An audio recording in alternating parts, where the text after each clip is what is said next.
मिट्टी और अनुकूल टेम्परेचर, खेत तैयार, नर्सरी तैयार करते समय कौन सी सावधानी रखनी चाहिए, रबी और खरीफ की फसलों के लिए उन्नत कौन सी किस्म है, बीज उपचार हमको कौन से फंगीसाइड से करना चाहिए, इसके अलावा प्रति एकड़ बीजों की कितनी आवश्यकता पड़ती है। यदि हमारे किसान भाई ड्रिप सिंचाई से, ड्रिप सिस्टम से कर रहे हैं तो उसके लिए जो खाद का शेड्यूल, फर्टिगेशन है वह कैसा रखना चाहिए, कितने mm की ड्रिप एरीगेशन लगानी चाहिए।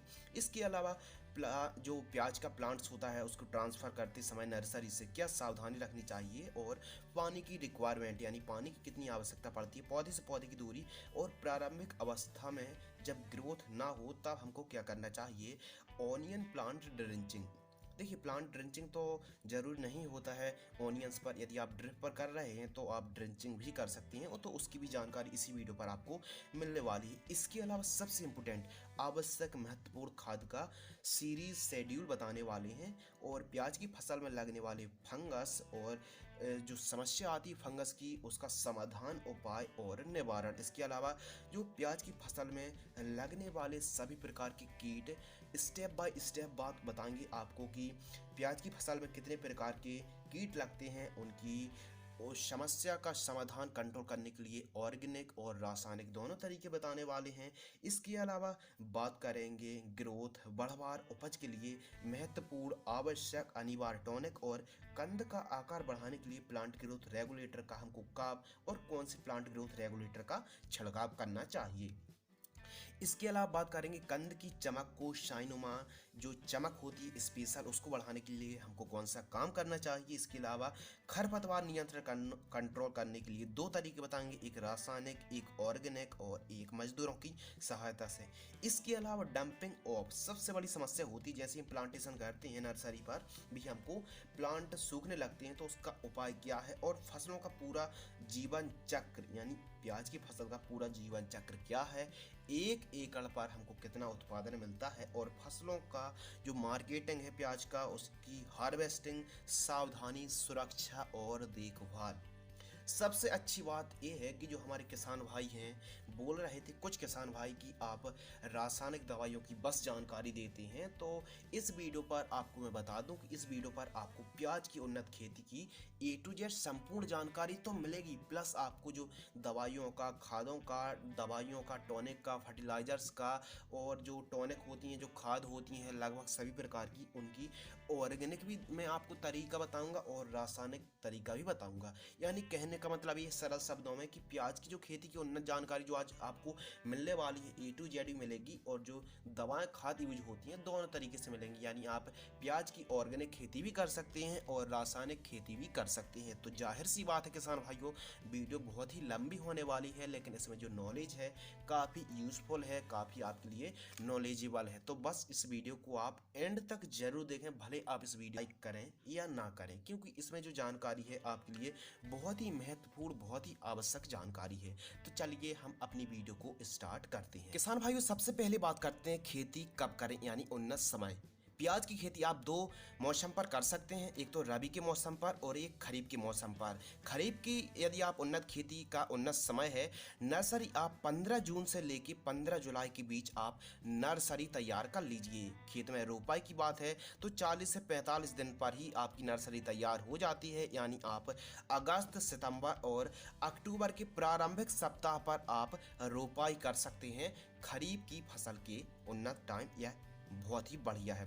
इसके अलावा रबी की खेती यदि आप करना चाहते हैं तो आप नर्सरी को नवंबर, दिसंबर महीनों पर आप नर्सरी तैयार करें, और खेत पर रोपाई आप जनवरी और फरवरी के प्रारंभिक सप्ताह पर आप खेत पर रोपाई कर सकते हैं। लीजिए आपको उन्नत टाइम पता चल गया। अब बात करते हैं मिट्टी और अनुकूल उन्नत टेम्परेचर। मिट्टी और टेम्परेचर, देखिए मिट्टी की अगर बात की जाए तो आप प्याज की खेती पीली मिट्टी पर, दोमट मिट्टी पर, उत्तम जल निकास वाली मिट्टी पर आप प्याज की खेती कर सकते हैं। ध्यान रखना है अधिक अम्लीय और अधिक क्षारीय मिट्टी नहीं होनी चाहिए। प्याज की खेती के लिए जो जलवायु है ना अधिक ठंडी हो ना अधिक गर्मी हो, अच्छे कंद बनने के लिए, लेकिन आपको ध्यान देना है अच्छे कंद बनने के लिए आपको जो मीडियम और अधिक टेम्परेचर की होने की बहुत ही ज़रूरत पड़ती है। जब हमारे कंद बन रहे हों प्याज के तो उस समय जो टेम्परेचर, मेन टेम्परेचर रहता है वो रहता है 30 डिग्री सेल्सियस से लेके 35 डिग्री सेल्सियस तक का टेम्परेचर बहुत ही बढ़िया माना गया है। तब जाके हमारा जो कंद प्याज का बहुत ही अच्छे तरीके से ग्रोइंग हो पाता है। अब बात करते हैं खेत तैयार। हमारे किसान भाई तरह तरह से अलग अलग प्रकार से खेत तैयार करते हैं, लेकिन खेत तैयार करने के लिए सबसे पहले आप प्लाऊ कल्टीवेटर चलवा कर मिट्टी को ठीक तरीके से पलटवा लीजिए। इसके अलावा खेत में जो चारों तरफ पार होती है, मेड़ होती हैं, जिसे भी आप जो भी कहते हैं पार मेड़, तो उसके चारों ओर मतलब कि खरपतवार नहीं रहना चाहिए, यानी अच्छे तरीके से साफ सुथरा खेत हो। फिर आप अंतिम जुताई में क्या करें, 2 से 3 बोरी आप 3 बोरी सिंगल सुपर फास्फेट लीजिए, SSP 3 बोरी।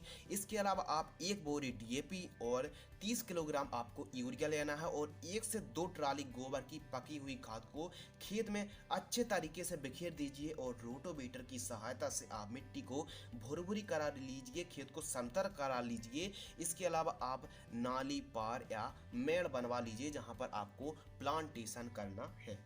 इसके अलावा नर्सरी तैयार करना, और नर्सरी तैयार करते समय रखने वाली इस्तेमाल करने वाली जो सावधानी, कौन सी सावधानी बरतने वाली जो सावधानी होती है क्या है। नर्सरी तैयार करना, देखिए नर्सरी तैयार करते समय बहुत ही सावधानी रखनी चाहिए। सबसे पहले आइए जानते हैं नर्सरी। नर्सरी प्याज की जो नर्सरी है 40 से 45 दिनों पर आपकी जो प्याज की नर्सरी तैयार हो जाती है। इसके अलावा नर्सरी होती है डंपिंग ऑफ, यानी पौधे जिसे हम बोलते हैं मर जाते हैं नर्सरी पर, तो उसके लिए क्या करना है, मैंकोजेब फंगीसाइड को आप 1 लीटर पानी पर 1 ग्राम की दर से स्प्रे कर सकते हैं। ये तो हो गया रासायनिक तरीका। अब ऑर्गेनिक तरीका यदि देखा जाए तो, यानी जब हमारी नर्सरी है डंपिंग ऑफ ना हो, पौधे ना मरें, तो उसके लिए हमको चूल्हे की जो राख होती है, कंडे की राख होती है, उसको आपको मतलब प्लांटेशन पर धुरक देनी चाहिए या फिर उड़ा देनी चाहिए। जैसे ही 40 से 45 दिन से, ध्यान रखना एक बात बहुत ही ज़्यादा, आपको 40 से 45 दिन से अधिक की नर्सरी नहीं होनी चाहिए। कई किसान भाई आलसी कर देते हैं, यानी 50-60 दिन की नर्सरी हो जाती है तब ट्रांसप्लांट करते हैं, तो जो हमारा पौधा है अच्छे तरीके से ग्रोइंग नहीं होता है। मैक्सिमम आपका 45 दिन से कम ही का हो तब आपको ट्रांसप्लांट कर देनी चाहिए। और ध्यान रखना है जो 40 से 45 दिन तक हमारी जो नर्सरी होती ग्रोइंग नहीं होती, उसके लिए हमको क्या करना है, जैसे कि हमारी नर्सरी हमने लगा रखी है, जैसे 10x10 में लगा रखी है, तो उसका ग्रोथ के लिए जैसे 15 से 18 दिन की हमारी नर्सरी होती है, तो 250 ग्राम हमको यूरिया लेना है और बिखेर देना है, मतलब खेत में छिड़क देना है, और फिर हमको पानी चला देना है 250 ग्राम यूरिया यानी नाइट्रोजन को, और बढ़िया तरीके से आपकी जो नर्सरी है हरी होगी, ग्रोइंग होगी। आइए जानते हैं उन्नत किस्मों के बारे में, यानी इम्प्रूव वैरायटी। तो रबी की बुआई हेतु आप जो मुख्य हाइब्रिड की वैरायटी हैं, Pusa red, Pusa Ratnar, agrifound rose. इसके अलावा खरीफ की बुआई हेतु उन्नत हाइब्रिड की जो बढ़िया वैरायटी है, agri found dark red, N53 hybrid जैसी वैरायटी को आपको चयन करना चाहिए। इसके अलावा आपके एरिया में, आपके वातावरण, आपके इन्वायरमेंट के हिसाब से, आपकी मिट्टी के हिसाब से जो आपके एरिया में उन्नत हाइब्रिड की वैरायटी हो, आप उसी का ही चयन करना चाहिए।